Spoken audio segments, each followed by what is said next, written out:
Titan, जिसे हम शनि के सबसे बड़े मून के तौर पे जानते हैं और हमारे सौरमंडल में मौजूद यही इकलौता स्पेस ऑब्जेक्ट है जिस पे धरती की तरह ही एटमॉस्फेयर की एक मोटी लेयर मौजूद है। साल 1980 में वॉयेजर 1 स्पेसक्राफ्ट शनि ग्रह के बेहद करीब से गुजरा था और इसी दौरान इस स्पेसक्राफ्ट ने सैटर्न की कुछ तस्वीरें और उनके अलावा भी उसकी रिंग्स की तस्वीरें भी भेजी। और इन सब के अलावा सबसे महत्वपूर्ण चीज जो भेजी वो थी सैटर्न के सबसे बड़े मून टाइटन की तस्वीरें।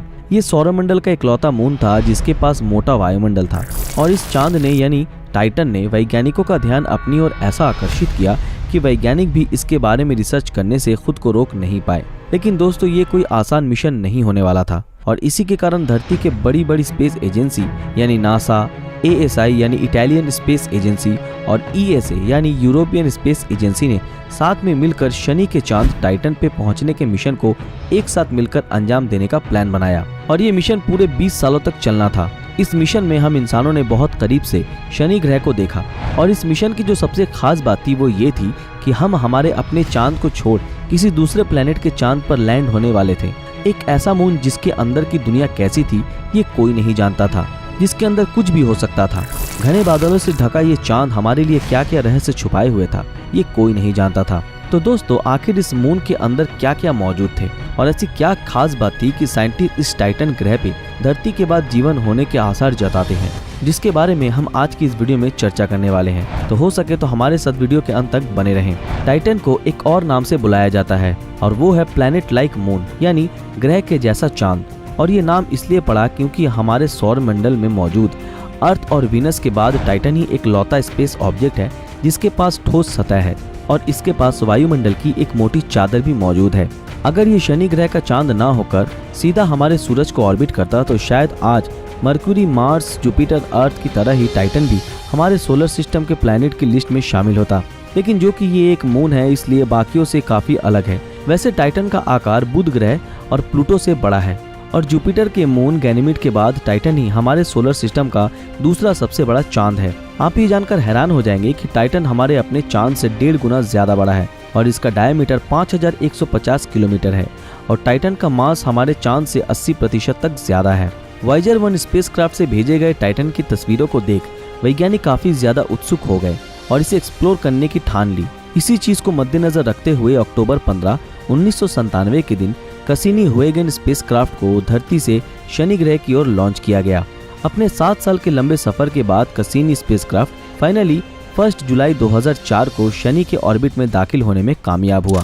कैसिनी के अलावा भी सैटर्न पे इससे पहले 3 और स्पेसक्राफ्ट भेजे जा चुके थे जो कि थे पायोनियर 1, वॉयेजर 1 और वॉयेजर 2 और इसी कारण शनि ग्रह से रिलेटेड काफी सारी जानकारी हमारे पास मौजूद थी जिनकी मदद से कैसिनी को वहां भेजने में काफी आसानी हुई।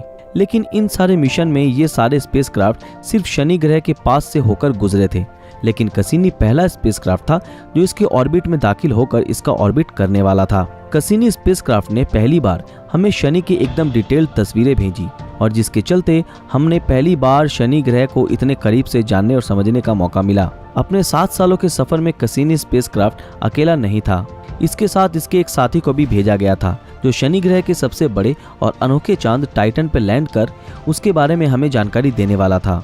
दोस्तों ये साथी और कोई नहीं बल्कि एक लैंडर था जिसका नाम था हुएगेन्स और ये लैंडर हमें ये जानकारी देने वाला था कि आखिर टाइटन के घने एटमॉस्फेयर के नीचे क्या क्या राज छुपे हैं।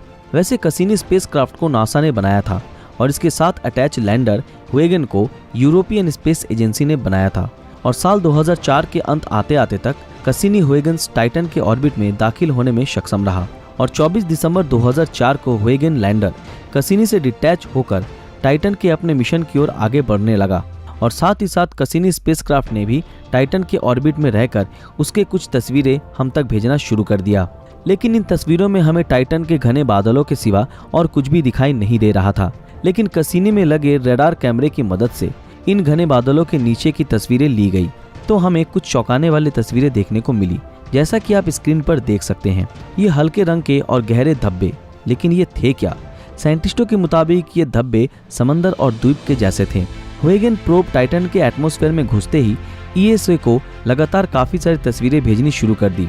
टाइटन की डेंसिटी कम होने के कारण इसका ग्रेविटी भी काफी कम है और इसी के चलते इसका एटमॉस्फेयर काफी दूर तक फैला है। टाइटन का एटमॉस्फेयर इसके सतह से लगभग 975 किलोमीटर दूरी तक फैला हुआ है।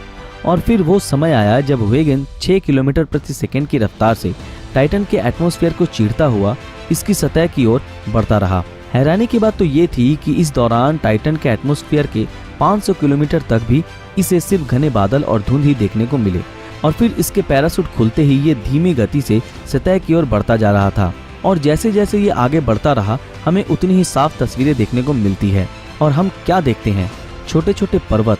इनके अलावा भी huygens द्वारा भेजे गए तस्वीरों में टाइटन की सतह पे नदियों के जैसे आकार के प्रतिरूप देखने को मिलता है, ठीक उसी तरह जैसे हमारी धरती पे मौजूद है, जो कि काफी चौंकाने वाली बात थी।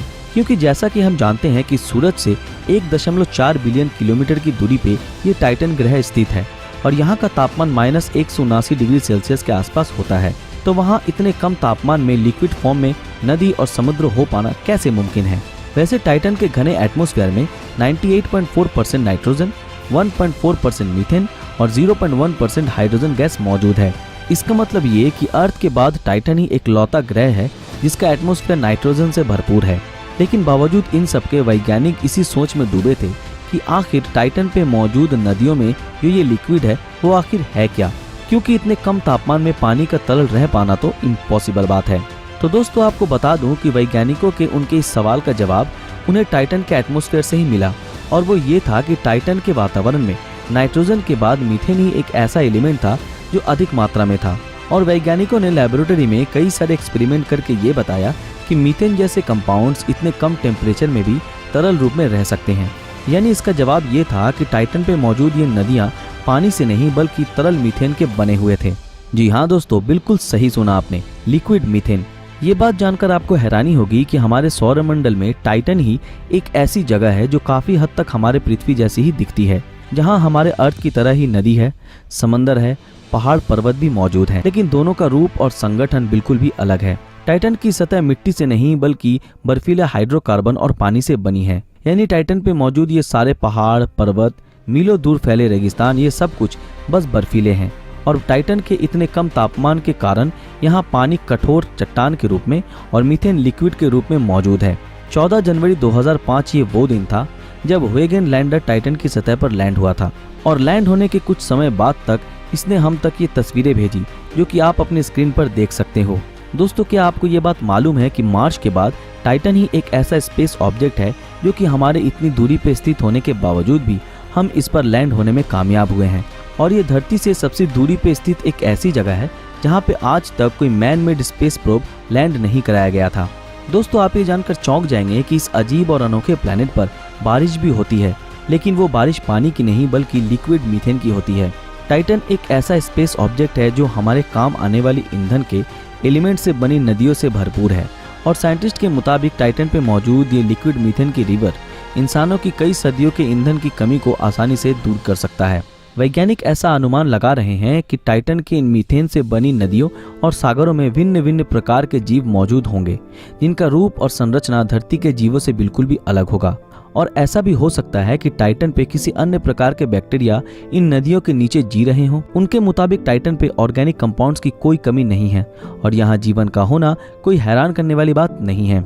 फर्क सिर्फ इतना ही है कि टाइटन के एटमॉस्फेयर में मौजूद ये जीव हमारे लिए किसी एलियन से कम नहीं होंगे, क्योंकि हमारी धरती पे पाए जाने वाले जीवों की प्रजाति से ये बिल्कुल भी अलग होंगे। कसीनी स्पेसक्राफ्ट टाइटन के वातावरण के थर्मोस्फेयर लेयर में रहकर इसका चक्कर लगा रहा था, जो कि टाइटन की सतह से 800 किलोमीटर से शुरू होता है और 1200 किलोमीटर तक फैला हुआ है। और इसी की मदद से टाइटन के नॉर्थ पोल की ज्यादातर हिस्सों की मैपिंग भी की जा चुकी है। वैसे ये बात जानकर आप चौंक जाएंगे कि टाइटन हमारी धरती से इतना दूर है कि इसके भेजे गए डेटा हम तक पहुंचने में 1 घंटे से भी ज्यादा का समय लगता है।